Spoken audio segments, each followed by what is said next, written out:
Рахмат, Мирон Сабич. Биринчиден, мен суранат элем министрден, бул атайын жыйында отурганда стенограмма жүрүп атат.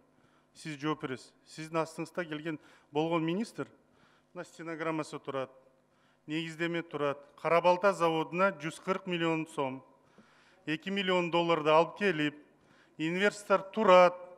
Биз аны биотанол ошол жерден чыгарабыз. Ошондо биз бул жерде спорлошконбуз. Жеке менчик спирт заводдорду иштетиш максатта мамлекеттин жалгыз спирт заводун силер өлтүрүп атсыңар деп. Өлтүрүп, ал жерге мен бүгүн айтып атасыз, инвесторлорду издейбиз. То есть бүгүнкү күндө инвестор да жок. Татарлар жок да, сиз айтпадыңызбы, кетип калды деп. Анан бир ишкананы, даяр болуп турган ишкананы мамлекет кайта иштетем деген убагында силер бир лоббини алып келип туруп өлтүрүп атсыңар ал ишкананы. Биотанол иштегенден кийин ал жерден этиловый спирт эч качан чыкпайт, андан кийин билесиз да. Чыкпайт да. Негиздемеде жазып атсыңар. Негиздемеде Кара-Балта спирт заводу, калган 4 спирт завод турат.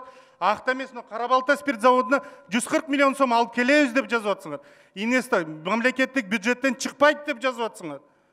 Анан могу жерде мисал катары деп, бул төгүн. Ушул жерге отуруп төгүн айтат. Дайындалып келбейсиздерби? Стенограмманы алып чыкпайсыңарбы?